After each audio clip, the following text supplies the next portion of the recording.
Hello, I'm Alex from LearnBeachVolleyballFast.com. In this video I'm going to talk about mental practice or sports psychology for beginner players. Basically, the things I'm going to share here are the things I wish that every player knew as fast as possible in their volleyball careers. For me, myself, it took me about a year from the day I started practicing properly until I got to know these things, and that my learning curve that first year and after that first year have been completely different. I started learning way faster and it became way more fun to play volleyball once I understood these things. So I hope the same thing can happen for you.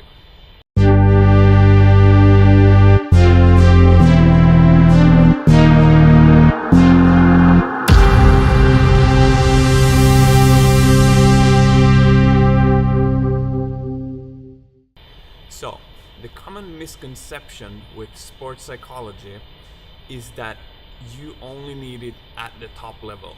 When you're a pro, that's when you need sports psychology. So there's no point practicing it beforehand. And that's true to some point. There are parts of sports psychology about how to play the game and how to win mentally and stuff like that you don't necessarily need in the beginning as a beginner player. However, there are parts of sports psychology that is very good to know in the beginning as well. And because I'll come into it in a little bit, but it will make you learn faster. You will get more out of every repetition that you do. And on top of that, what happens is that you already as a beginner player, maybe a couple years before you become really good, you have already started practicing the mental game, and it's similar stuff that you're going to use later in the game when you're good, which means that you're a couple years ahead of the practice. Because mental, on a brain level, the mental practice is sort of like practicing a skill, and you need repetitions. So if you start already in the beginning, you're going to be way ahead the other guys when both of you get good, and you're going to be way ahead in the mental game at that point. So basically, sports psychology at a very foundational level is quite simple. It's about being able to sort of control your thoughts, or maybe not control, but recognize when they go somewhere and then steer them to another place. What this means is that I think most of us know that we cannot multitask too much. It's very hard for us to text our friends and talk to our mom or girlfriend or whatever at the same time, because we simply cannot mentally handle two things at the same time. So this means that the same happens when we play volleyball or practice volleyball.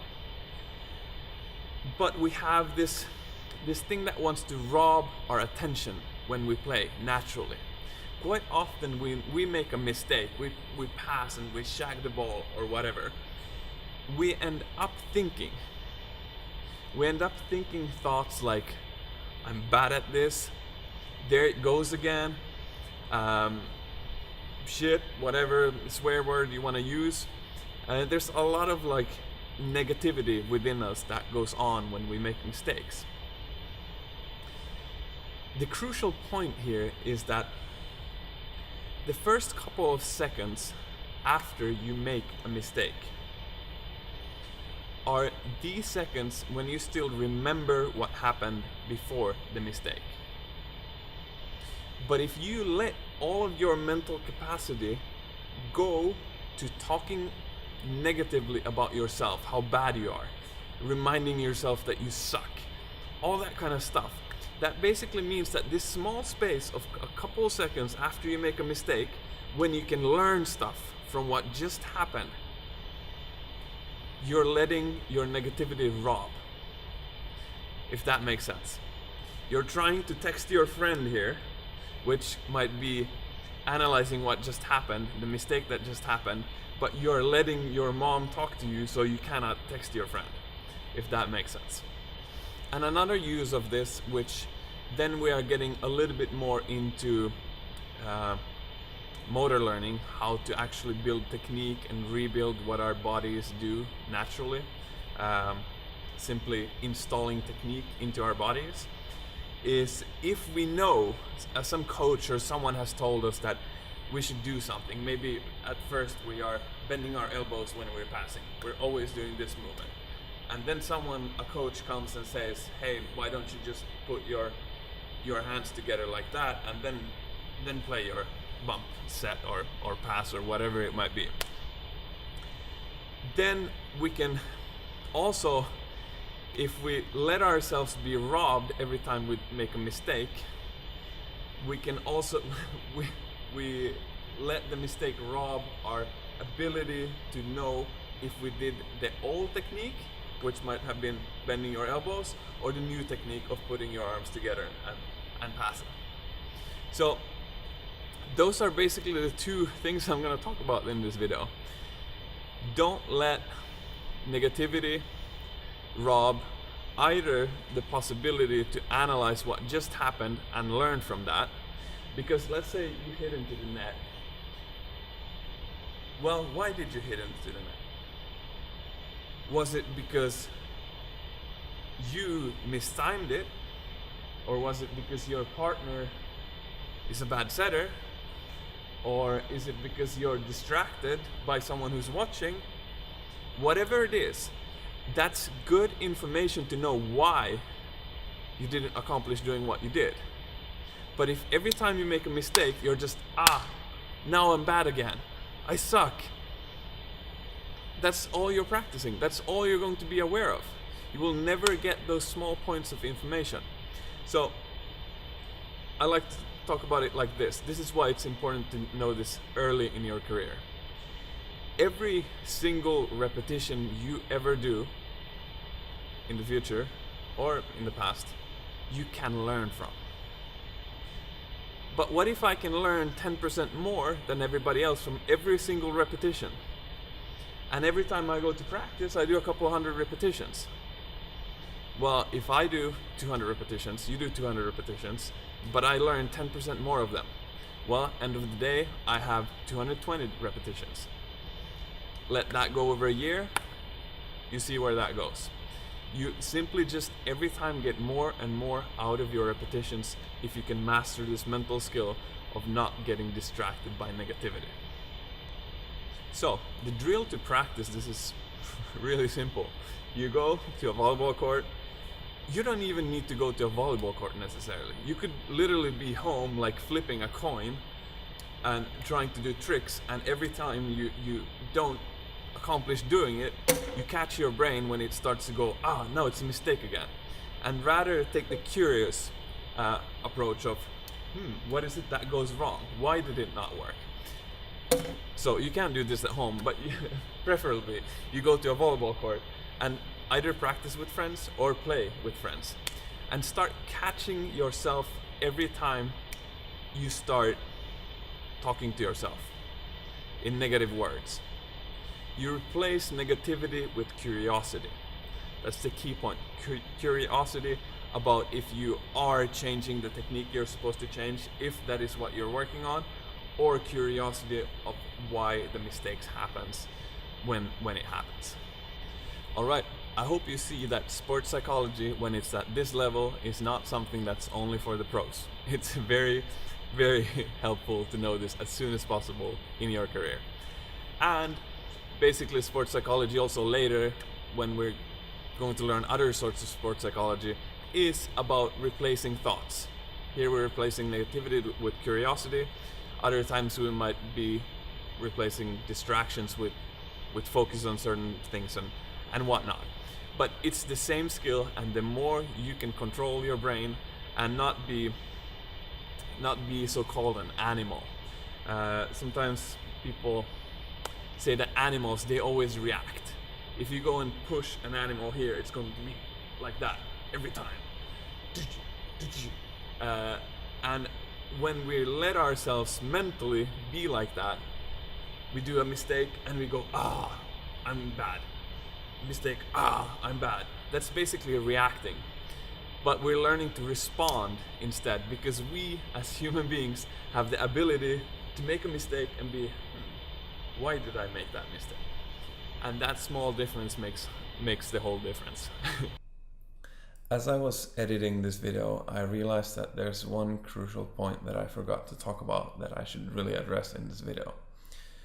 Because some people that have read sports psychology might react on the fact that I'm telling you guys to replace negativity with analysis of the game, understanding what's wrong, and so on and so on and so on.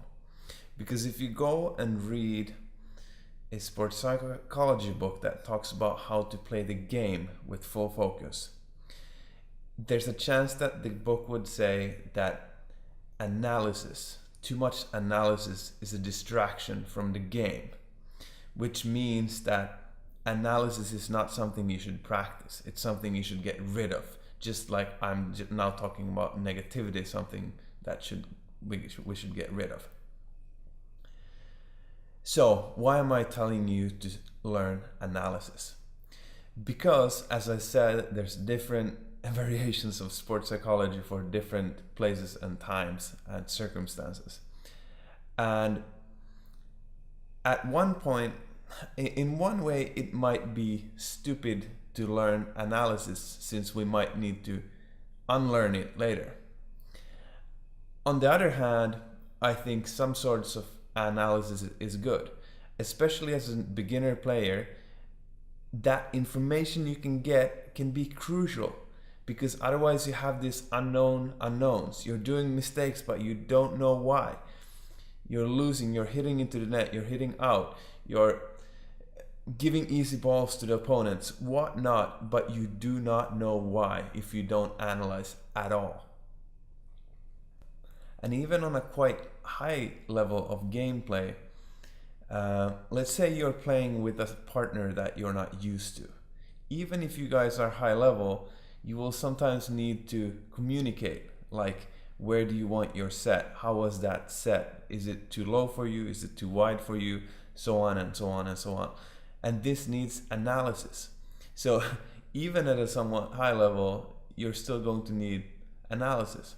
And the final point of this is this: if you learn today or soon to change negativity into curiosity and analysis, well, you're so ahead of the mental game that learning to replace over analysis in the future into focus, which is what sports psychology at the competition part is, sort of, won't be a problem, because you're going to already be a master changer of focus or removal of different distractions and so on. So I hope that answers maybe some questions that might arise for people that have read sports psychology seeing this video. But of course, if you have any arguments against anything that I say here, please let me know, because I love that kind of stuff. I love challenging myself. I love having to explain my beliefs. I love having to question my own beliefs and so on, because I believe that's the only way you can truly learn. Not the only way, but one of the better ways to learn is to really look deeper into everything that you say and believe and so on. All right, I think that should be enough for now. We can of course talk about this for hours more and go into more examples and stuff like that, but this is a good starting point. Start practicing these things and it will be easier for you to continue working on mental stuff that will help you even more in the future. I will be making more videos about more mental stuff and technical stuff, how our bodies learn and so on, and technique and whatnot later. In case you have liked this video, in case you think it helps you, please click the like button for me. It helps me a lot. And subscribe if you want to see more videos later. Also, I have a Facebook group. You're gonna find the link below in the description, and go and join that, because that's going to be the best way for you to ask questions from me and keep updated when I make new videos about similar topics that's going to help you learn beach volleyball faster. See you later.